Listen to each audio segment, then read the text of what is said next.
با درود بیننده عزیزی آزادی و خوشحالم که همیشه برنامه‌های ما را پیگیری میکنید. برنامه نوید بامدادی است که با آخرین خبرهای تاجیکستان و جهان تقدیم شما می شود. من مولا رجب یوسفی تا 10 دقیقه دیگر در خدمت شما خواهم بود. ساعت در دوشنبه 11. نخست نگاه میکنیم به سرخط خبرهای امروز 15 ایول. 347 قرغزتبار از افغانستان به تاجیکستان فرار کردند. روسیه در مرز تاجیکستان و افغانستان دیدبانگاه می سازد و شمار بیماران کووید 19 در تاجیکستان قریب به 14,000 رسید.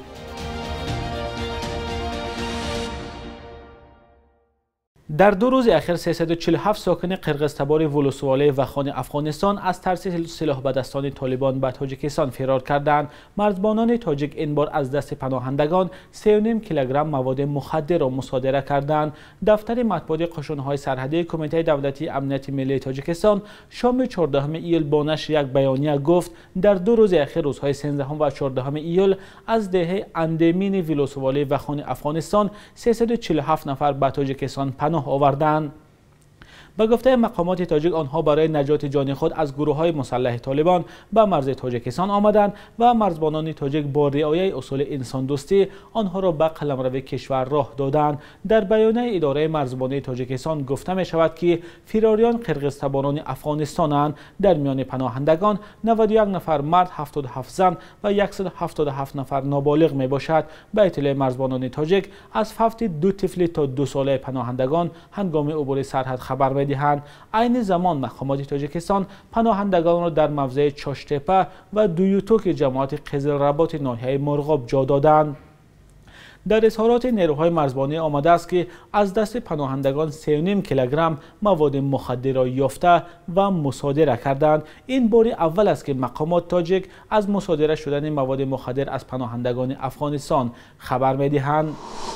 بیش از 30 شرکت ساختمانی در یک همایش در دوشنبه محصولات خود را به نمایش گذاشتند. به گفته تشکیل کنندگان این بار اول است که در تاجیکستان همایش هفته تکنولوژی، معماری و دیزاین برگزار می شود. مقصد از برگزاری چاره‌بینی هم پیشنهاد حل مسئله های ساختمانی دیزاین برای کارافتادگان بوده است، ولی برخی از تماشابینان از این نمایشگاه راضی نبودند. همکارم نگاره فضل‌الدین در این همایش شرکت داشت و گزارش او را همراه می بینیم.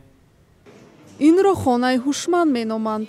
دستگاه های آن با تلفن، ساعت هوشمند، نوتبوک یا پلانشت اداره می شوند. از هر چیز غیر عادی مثلا سوختار یا کمبود در شبکه برق خانه خودش به صاحبش خبر می دهد. تصور کنید سر ایخو خستن برای رفته چوینیک برای جوشاندن آب دیگه آشخانه رفتنتون مهم نیست. یعنی که با طریق اوز فقط یک سناریو معین رو اکتیویت میکنید. گویا که صبح بخیر گفته یک چند دست رو با وای میبرید. اداره کردن پرده، کشوده شدن پرده و روشنایی خانه، اداره کردن تجهیزات خانه به مانند چوینیک، تلویزیون، کاندیشنر و دیگر ها کازو چیزا یعنی که برای ما کولایی میبخشد. در هفته تکنولوژی، معماری و دیزاین نه تنها خانه هوشمند بلکه لوله‌های آبگذاری غیر مقرری، طرح بیناهای نو و 50 آشیانه، نظام مرکزی هواپالایی، قالب بیناها و طرح نیمپیکره‌ها، نظام آنلاینی نظارتی برای خانه و کارخانه و غیره نشان داده شد. اینجا زیاده است شرکت‌های کلانی ساختمانی، دیزاینری و اون شخصانی که محصولات‌ها برای همین ساحه یعنی ساحه ساختمان، دیزاین، آرکیتکتور پیشنهاد می‌کنند. شرکت‌ها موجود هستند و آنها در پاویلیون‌های خود همه نمودی خدمت‌رسانی خود را پیشنهاد کردند. با گفته یکی از شرکت کنندگان نمایش، پیشتر شبکه‌های هواپالایی برای مغازه‌های بزرگ، بیناهای بلندآشیانه و بیمارخانه‌ها از خارج کشور وارد می‌گردید. حالا باشد هم استحصال و هم نصب آن در داخل کشور جاری شده است. قالب‌سازی در صنعت گسترش می‌یابد، ولی معلوم نیست تا کجا به صفت محصولات اثر می‌گذارد. بینندگان نمایش از کمبود فناوری‌های نو در بیناکاری و استحصال محصولات ساختمانی گفتند و افزودند. این در حال است که چنین محصولات در تاجیکستان نظر به کشورهای همسایه ارزان‌تر است.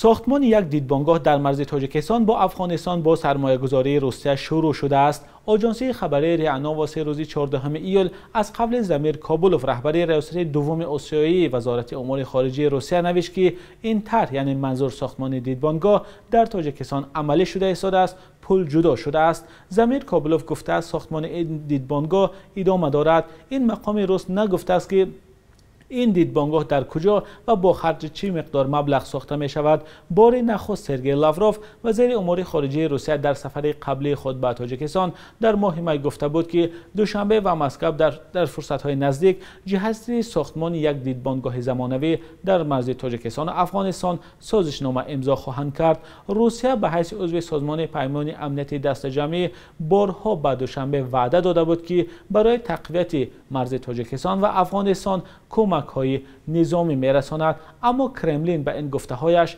کمتر عمل کرده است. در گذشته امریکا برای تقویت حفظ مرز تاجیکستان و افغانستان به مرزبانان تاجیک بارها تکنیک و تجهیزات نظامی تقدیم کرده است. تعداد شخصان مبتلا به کووید 19 در تاجیکستان قریب به 14,000 نفر رسید. وزارت تندرستی خبر داد که روز گذشته باز 47 بیمار نو را ثبت کرده، 2 نفر دیگر هم از سرایت به کرونا ویروس فوتیدند. به این ترتیب تا شام 14 ایول تعداد عمومی گرفتار شدگان به کووید 19 در تاجیکستان به 13958 نفر و شمار فوتیدگان به 109 نفر رسیده است. اما برخی متخصصان این آمار را زیر شبهه گذاشته میگویند تعداد بیماران و هلاک شدگان بیشتر از آمار وزارت تندرستی است. از روی آمار وزارت تندرستی در 2 روز اخیر حالت‌های سرایت به کرونا ویروس در کشور افزوده است. انتونی بلینکن کاتب دولتی یا وزیر امور خارجه آمریکا درباره نسل کشی و بدکاری‌ها در چین، میانمار، افیوپیا، عراق، سوریه و سودان جنوبی به کنگره گزارش داد. او همچنان درباره عکس‌العمل آمریکا و چاره‌های اندیشیده شده در این رابطه گفت. در گزارش امسال بار اول درباره بدکاری‌ها در کشورهای چون میانمار، افیوپیا، چین و سوریه به تفصیل معلومات داده شده است. گفت بلینکن کاتب دولتی گفت که واشنگتن وضع این کشورها را با دقت نظارت می‌کند. در بیانیه این وزارت گفته می شود که مأموریت جو بایدن رعایت حقوق انسان را در سراسر جهان محافظت می کند و پیشگیری از ظلم را اساس امنیت ملی می شمارد. جامعه جهانی چین را به بازداشت بیش از 1 میلیون مسلمانان که اساساً اویغورها و قزاق‌ها میباشند در اردوگاه‌های بازتربیه سیاسی در شینجان ایبدار میکند. پکین این اتهام را رد کرده مؤسسه ها را مرکزهای تکمیل اختصاص نامید که در دایره برنامه مبارزه با تروریسم تشکیل شده است. دپارتمنت دولتی آمریکا میگوید که تعقیب مسلمانان از سوی چین در شینجان بازداشت‌های خودسرانه، شکنجه، بی‌ضرورت‌کنی مجبوری و دیگر نمودها عبارت است. مأموریت پرزیدنت پیشین دونالد ترامپ هم این سیاست چینی را نسل کشی نامیده بود.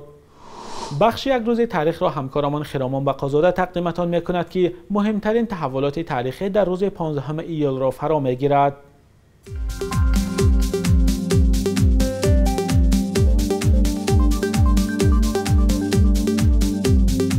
15 ایول سال 2004 پرزیدنت تاجیکستان به قانون نوی انتخابات این کشور امضا گذاشت که مورد نارضایتی حزب‌های سیاسی گردید.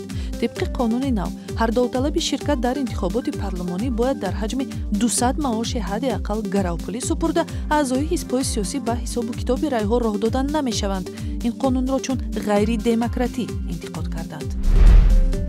15 ایول سال 2005 مقامات انداز مانع چاپ شماره نوبتی نیروی سخن شدند. کارشناسان گفتند مطالب تنقیدی این نشریه سبب بهانه‌جویی مقامات برای ایجاد مشکل به نشریه شدند. نیروی سخن بعد تنفس سال 2010 از نو ثبت نام شد ولی چاپش با بهانه‌های مختلف قطع گردید. 15 ایول سال 1954 بهمنیار نویسنده معروف تولد شده است. او به ادبیات با سبک خاص و موضوعهای تازه وارد شد. عشق صیاد، اسب آبی، زرینه زرنگار مجموعه حکایه‌ها و قصه های نویسنده بوده. سرمده و شاهنشاه رمان‌های معروف بهمنیار می باشند. در 66 سالگی نوامبر سال 2020 درگذشت. بانک ملی تاجیکستان ارزش سامانه را نسبت به اسعار خارجی برای امروز 15 ایول چنین اعلان کرده است.